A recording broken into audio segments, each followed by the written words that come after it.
Merci. Alors, je ne suis pas spécialiste de la littérature francophone. Si on définit par littérature francophone, la littérature faite, publiée et diffusée en français par des gens n'ayant pas une carte d'identité française ou bien ne relevant pas directement de l'espace métropolitain, excusez-moi d'employer un mot ancien, qui correspond à l'Hexagone. Donc c'est la définition qu'on donne de francophone. Je veux dire, vous pouvez être un écrivain francophone, citoyen français, homme politique français, mais francophone, type Césaire, et pourtant Césaire est citoyen français. Donc, toujours un peu de dispute sur la définition des mots, mais disons simplement que le francophone, pour dire vite en littérature, c'est ce qui serait en français et pas français. Ce serait la définition simple de laquelle on pourrait partir. Mais il y a un problème qui est bien ressorti dans l'ensemble des interventions, c'est que nous vivons dans un monde qui est tout simplement multipolaire. Tout simplement, nous vivons dans un monde mondialisé.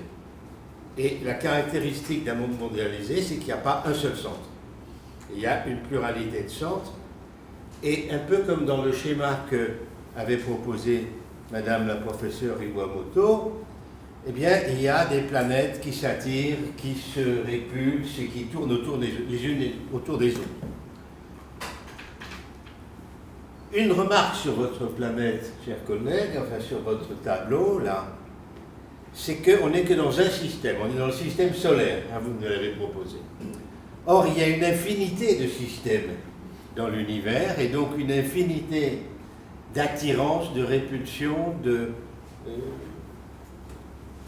circulation qui s'opère, et notre grande erreur, toujours quand nous parlons en termes de culture, c'est de penser en termes de eux et nous.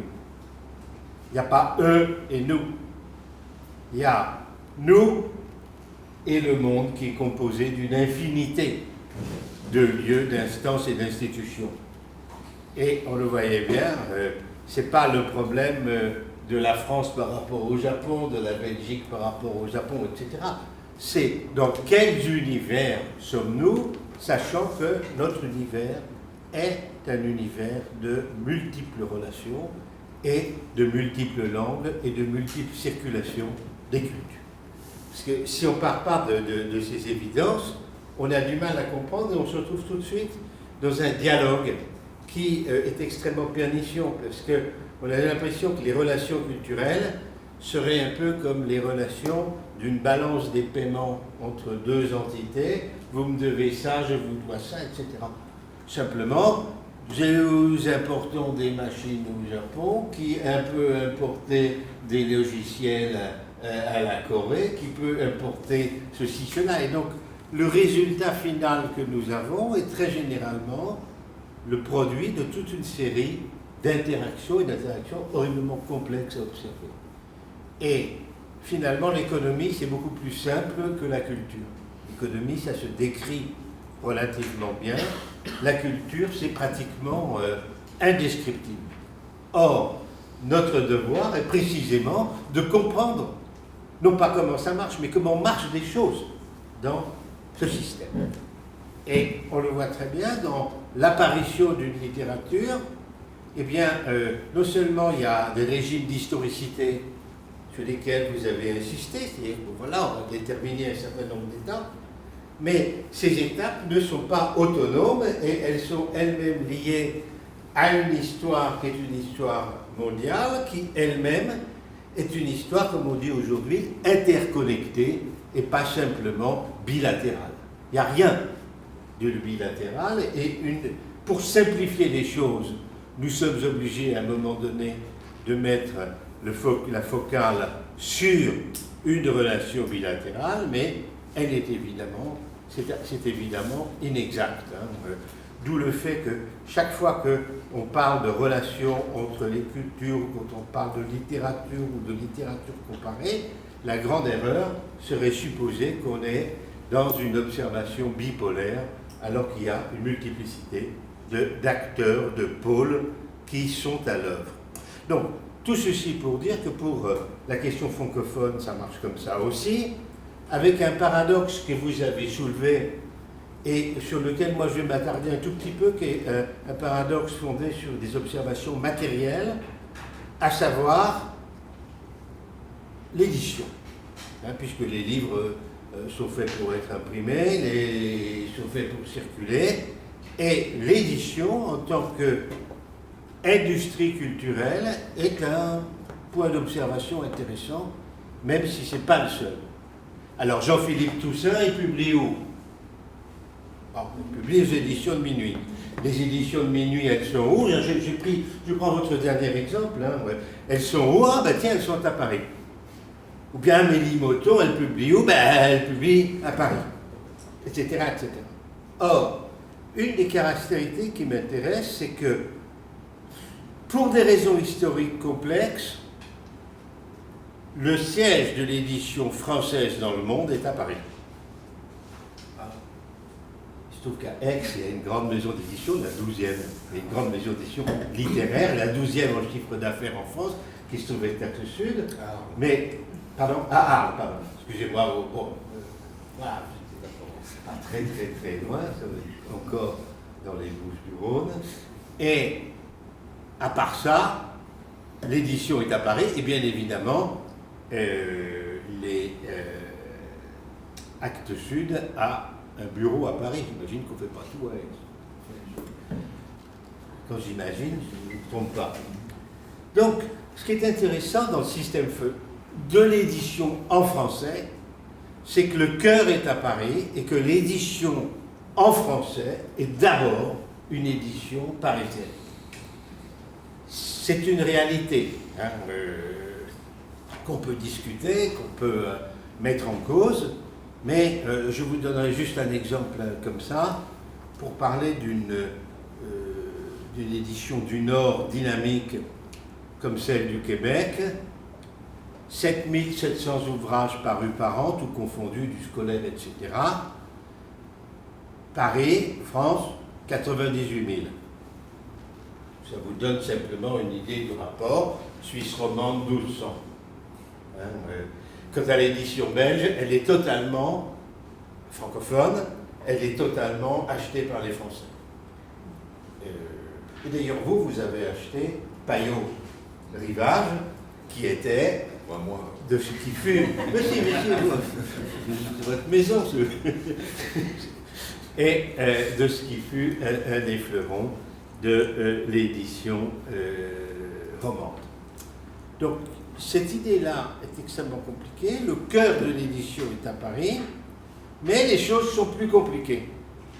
Et on prenait l'exemple, j'avais décidé de prendre l'exemple de la trajectoire tout simplement d'un écrivain particulièrement célèbre, puis j'avais pas regardé que Bernard Magnet avait été son intervieweur dans un livre important dans lequel il met en place sa trajectoire. Il s'agit de Dany Laferrière, et pour montrer simplement que nous aurions tort de penser les relations dans le monde francophone uniquement en termes nord-sud. C'est archi faux. Et donc il faut qu'on soit plus précis quand on observe ça.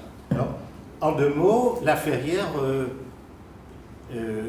c'est probablement une des voix les plus originales, les plus vivantes, les plus sympathiques, les plus conteuses, les plus hableuses, les plus, au fond, agréables, avec des degrés de provocation, d'inventivité qui sont très grands, et une capacité à ne pas limiter ses approches à la seule littérature, mais à y induire le cinéma, la télévision, enfin, c'est un showman, et puis c'est un homme de bistrot, c'est un conteur, c'est une personnalité importante. Donc vous pouvez regarder simplement la trajectoire physique en quelques mots.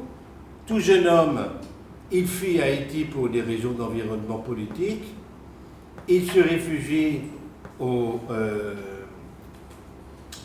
Québec, il commence avec difficulté une carrière au Québec et il construit tout pour finir une carrière en France. C'est-à-dire qu'il va de Haïti à avoir la même année, et c'est beaucoup plus tard, le prix de la ville de Paris et le prix de la ville de Montréal, et finir à l'Académie française. Voilà, une trajectoire qui est absolument passionnante. En plus, vous connaissez de vrai, hein? Moi je le connais juste comme ça, de faux. Mais il est particulièrement attirant. Mais j'imagine, soit on le déteste, soit on est pris, on est subjugué par une espèce de présence, de hablerie aussi. C'est très marrant, quoi. Il est extrêmement provocateur. Et il a compris un des grands phénomènes du monde. Alors, je ne vais pas... et notamment sur ces problèmes des déplacements, d'immigration, d'identité, des identités. Puisqu'au fond, c'est quand même bien toute l'affaire. On n'est jamais réductible à une identité, qu'elle soit sociale, générique, linguistique, etc. Et ça, il illustre parfaitement, cette mondialisation des choses. Simplement, pour dire vite, Laferrière commence sa carrière d'écrivain, de conteur, de showman, de provocateur à la télévision, etc., au Québec. Et il se met immédiatement, bon, il s'agit quand même de publier, c'est pas très facile pour un immigré qui n'a pas de soutien particulier, sachant que la communauté haïtienne est beaucoup moins importante au milieu des années 70 au Canada qu'aujourd'hui, donc il n'a pas tellement de background, si vous voulez, pour se débrouiller. Et vous avez la montre, hein, c'était très très commode, mais elle a disparu. Ah, mais je crois qu'on a le... Oui, vous avez 7 minutes si... Mais c'est beaucoup trop. C'est parfait. Donc,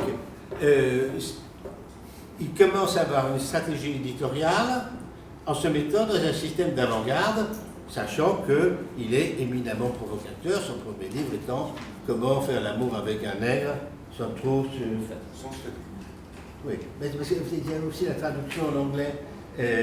Bon, voilà. Alors, sans trop se fatiguer, et immédiatement, c'est dans une maison d'édition, si vous voulez, d'avant-garde, immédiatement, il la met à Toronto, en anglais, avec traduction, dans une autre édition d'avant-garde. Et puis, il faut 4 ans pour que ça arrive en France. Là, c'est publié très rapidement en pocket, c'est-à-dire en livre de poche, et progressivement, il va tester ses premiers ouvrages en Québec, garder quelque chose pour le Canada en faisant traduire en anglais, et puis s'imposer de plus en plus dans le système français en se mettant finalement dans une maison d'édition adossée à Hachette qui s'appelle Grasset. Voilà le système. Et donc, le système est celui à la fois d'une inscription dans un espace d'Amérique du Nord venu d'Haïti, etc., de l'édition québécoise, et à quoi ça va s'ajouter une francisation progressive, sans que jamais ils renoncent aux maisons d'édition québécoises. Alors, elles changeront à plusieurs reprises, en fonction d'ailleurs d'accords entre certaines maisons d'édition québécoises et d'édition françaises, c'est le cas de l'EMEAC avec vous, et en continuant, si vous voulez, une stratégie à la fois locale, au Québec, et mondiale à Paris. Pourquoi mondiale? Parce que Paris est la capitale de l'édition française. L'édition en français. C'est une force et c'est une faiblesse. Alors, vous avez évoqué le système des prix, etc. Je vais conclure là-dessus. C'est une force et c'est une faiblesse. Ce qui est intéressant, c'est de voir que l'édition anglaise, en anglais, n'est pas exclusivement à Londres. Même si Londres a été, pour des raisons assez semblables à Paris, le cœur de l'édition. Mais évidemment, dans le monde, il existe des endroits où on fait des livres en anglais, que c'est ça, y compris avec des prises de participation. Enfin, je laisse de côté les États-Unis, mais même dans l'espace qui relevait du Commonwealth, il y a Toronto, il y a des éditions anglaises à Toronto, il y a Sydney, il y a des éditions pour les Espagnols, c'est pareil. Barcelone et Madrid sont la capitale de l'édition en espagnol. Alors, je ne sais pas comment ça se finira avec les Barcelonais, mais par ailleurs, il y a de l'édition à Mexico, et y compris de l'édition littéraire. Il n'y a pas que les livres scolaires, parce qu'évidemment, la base de tout système éditorial, c'est souvent le scolaire. Mais même chose, si vous voulez, pour Buenos Aires. Et il est évident que Sao Paulo est une plus grande ville d'édition que Lisbonne, pour des raisons claires. Or, le paradoxe ou la caractéristique du système français, c'est que l'édition en français est massivement parisienne, mais que toute une série de stratégies pour apparaître, pour se trouver une place, etc., passent par des systèmes de localisation avant d'atteindre le système parisien. Alors, est-ce que ça durera toujours? Rien, non, bien sûr, rien ne dure toujours.